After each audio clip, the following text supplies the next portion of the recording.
We are now on episode 30. Can you believe this, listeners? So, we're talking about REM's song called It's the End of the World as We Know It.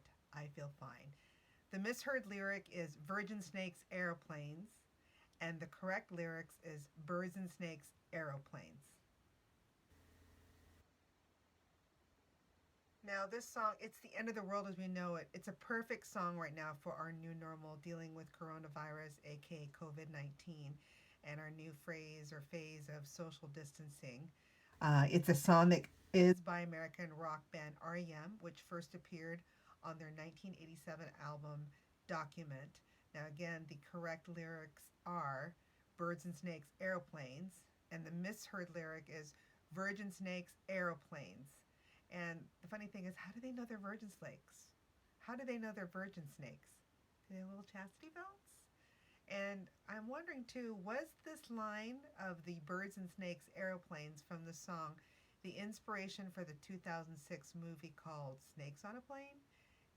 For those that don't know, it started with a FBI agent played by Samuel L. Jackson to contend with a swarm of deadly serpents or snakes that have been released aboard an airliner to kill the witness.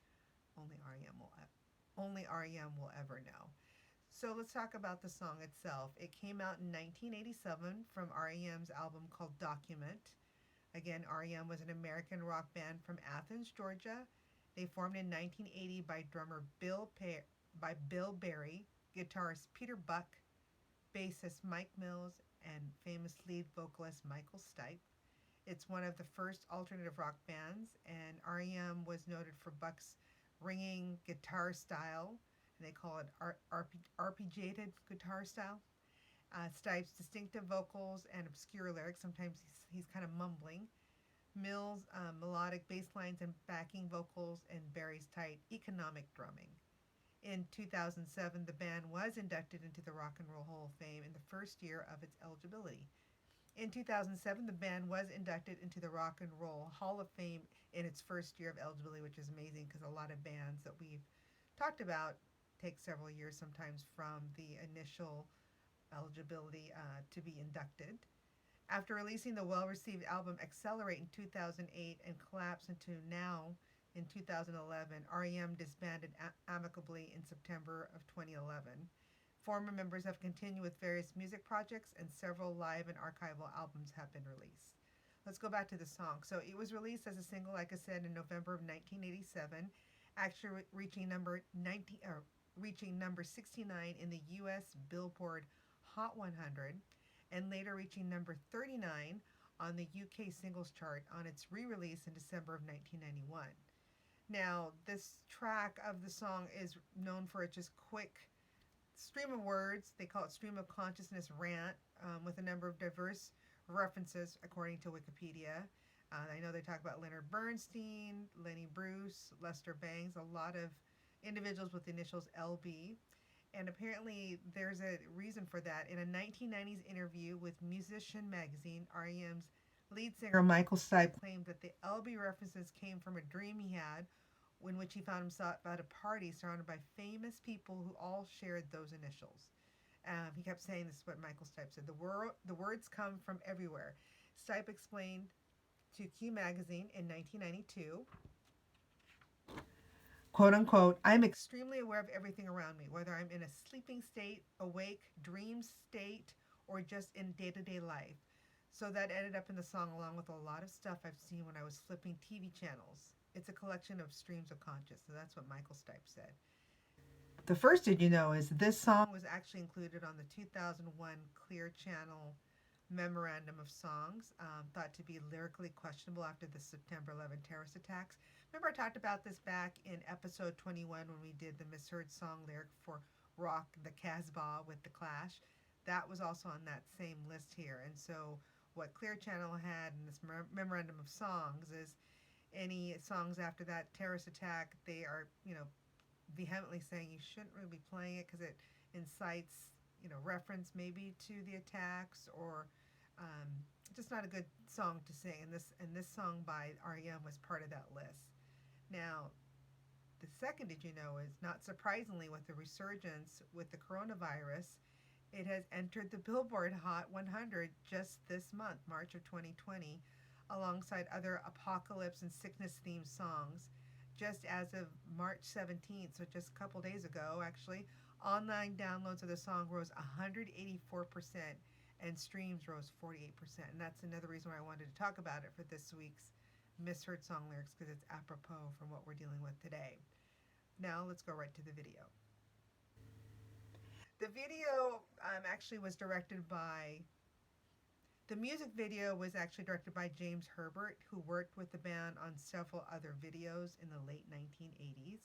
And then I thought, well, who's this James Herbert? I've never heard from him. So when I did more digging on the internet, the third Did You Know is actually the connection was Herbert was REM frontman Michael Stipe's art professor when he studied there at the University of Georgia. So that's how he knew this James Herbert. And Stipe apparently greatly admired Herbert's films as his professor. And in addition to having him helm REM's earliest music videos, he later cited Herbert as a significant influence on him individually and artistically. And I know several music teachers. This is great, and art teachers. You never know as a mentor, who your future student may be. So this is interesting to hear.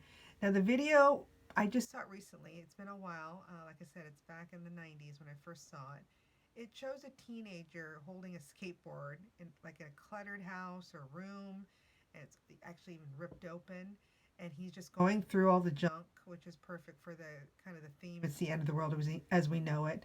And throughout the junk, there's some band pictures and flyers. He usually shows off various toys and items to the camera, a frame of pictures, and plays while a dog wanders into the house. It's just kind of like, here it is, and we're just trying to pick up the pieces, I guess. I don't know if that's what the symbolism was supposed to be. Now, as the video ends, he's now shirtless. It's like, oh, okay, now he's shirtless, and he's holding a skateboard, and then he's doing skateboard tricks, like kind of doing handstands and trying to jump on his skateboard. Now, inside the room, although the room is outside because the side of the house is ripped open, so it's very strange. And the boy at that time that was picked for the video, his name was Noah Ray. And when I did also more digging on the internet, I found there was an article done by then writer for the, let's see here. Do, do, do. It was a writer for the then Atlanta Herald paper. And in there, it was uh, apparently, according to the writer Jim Thompson, again, here it is. According to writer Jim Thompson with the Athens Banner Herald, it took only 4 minutes, so that was the length of that video, for this young teenager in the video, Noah Ray, to change from white trash kid to now despised white trash kid at Cedar Shoal High School, which is like, oh no, what happened? So according to Ray, the kid that was in the video, he said, quote unquote, I was a poor white trash kid in high school, and all of a sudden I had more popularity than the popular kids. And popular kids don't like to lose their popularity. That is true. And especially to white, trashy kids, it just made it rough.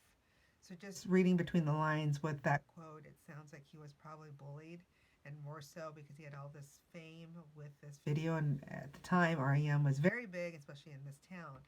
And I would assume what I thought would be a blessing in disguise with him being in this video was actually not, because he was the target of jealousy for a lot of his high school classmates. So then it begs the question, I wonder if Noah Ray goes back to his reunions. I wonder if he does or not. It's just so traumatic. But there's so many interesting intricacies of this song, just not only being so quick and fast, and the funny misheard lyrics of the virgin snakes, airplanes, but also the prominence of why the song is now being downloaded again many years later because of what we're going through now. And I just want to tell my listeners that we're all in this together, and the only thing I can say is we can get through this if we help each other and we bring back the kind back into mankind. I have faith that this too shall pass, but it'll only pass if we all work together and not go through that mentality of mine and the hoarding and this crazy thing about toilet paper. What the heck? I was asking people Do you get the shits? Is that why you need a lot of toilet paper? And people are like, no, it's just people hoarding toilet paper. So just another reminder to just be kind out there. Appreciate that you're healthy for a lot of you. And if you are, stay in, let everything kind of calm down, and then we'll be back, I'm hoping, to normal. But wanted to share this wonderful song from the 90s, and I think it's, again, very poetic for what we're going through. So take care, stay in, wash your hands, don't touch your face or your eyes. For me, it's easy because I always like to wear my fun eyeglasses. And hand wash, and practice your best social distancing. Love you guys, and again, be safe.